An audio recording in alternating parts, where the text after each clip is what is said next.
So tell me how important your specific military background and education, how important that is to what VHV is. Zero. Means nothing. What I did in the military, what unit I was attached to, what education I have or don't have, is irrelevant to what VHV is. Yes, I created a curriculum based on what would help me, but that's not predicated by what units or what I did in the military. VHV stands on its own and is successful as it is, frankly, no humility here, because of how I facilitate it. I think just the totality of my lived experiences in life, with being in the military, experiencing some of the things that I did, and then 23 years in prison, that's the significant part. That's what makes VHV relevant, is that I'm a former military person, service member, that spent 23 years in prison. That's what's important, is the prison side of it. And how I got there and what I did with my time when I was in prison. I didn't just sit there and do anything. I went to college damn near the whole time I was in prison. The captain that saved my life by getting the fire extinguishers sent money for me to go to college. And then, the Prison University Project, Mount Tamalpais. So frankly, education, my military service, they don't lend to the credibility or success of VHV. They're a non-factor. VHV stands on its own. It's successful as it is because the men and women that participate in it actually give 100% of who they are to doing what the program is designed. They do the work. That's what makes it successful. It's got really little to do with me. Yeah, I created it, but my background in the military and my education have played very little into it. It's just something that needed to be done, a program that needed to be created, and I created it. Great. It's kind of like a $20 bill sitting on the ground. It's just sitting on the ground and nobody's picking it up because they think there's a camera and it's some kind of a trap. No, it's just a $20 bill on the ground. I'm going to pick it up. Some of the most effective things to help humanity are the simplistic things that are right there in front of us that just people walk past. There's a stop sign in Antioch, California, where my grandparents live.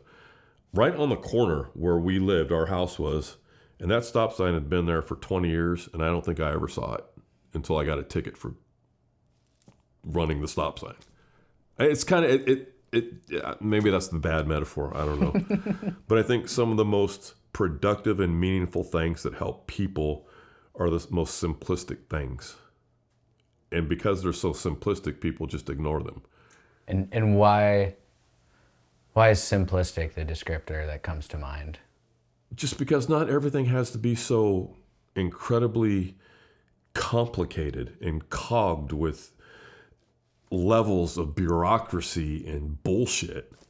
Everyone's got to get a piece of the pie. Everyone's got to have a say. Everyone needs to be acknowledged.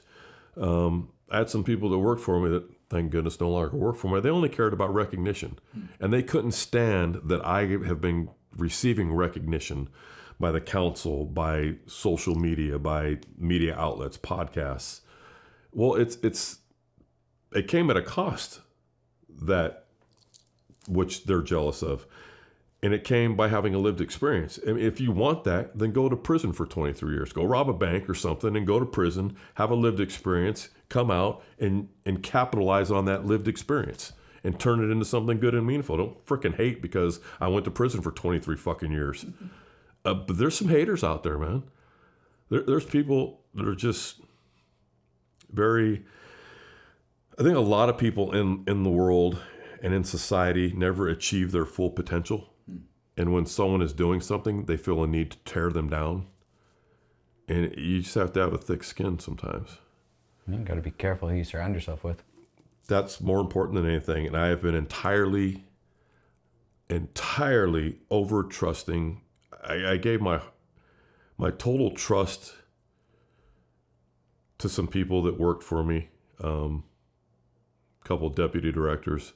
I gave them my everything, I absolute 100% of my trust, and they absolutely betrayed me. And it was devastating. And I did it twice. And I won't do that again. It's sad. I'm not jaded by it. But I'm going to be a little bit more mindful. of who I give that trust to. That's just the way it has to be. Fair enough. So yeah, what I did in the military, how much knowledge I have, irrelevant. What makes this program work is, frankly, the people that are participating in it and giving their heart and soul over to doing the work. Another thing that really matters for a lot of guys that I hear from is that actually that painting back there, the Spartan Pledge, some of the guys at the Veterans Hub made that and just sent it to me recently, thanking me for coming back into prison because they would not. And I've heard that from a lot of people. I'm never, once I get out of here, I'm not going back in. But equally from a lot of guys in the program, I've heard, is there any way I can do this work and work with VHV when I get out? And I say, absolutely. Yeah. We're chasing funding. We're going after money so we can actually pay people a livable wage to go back into prison and do the very thing I'm doing. And frankly, I will never hire again other than the one person I've hired right now, who I've known for 30 or 40 years. She's our operations manager.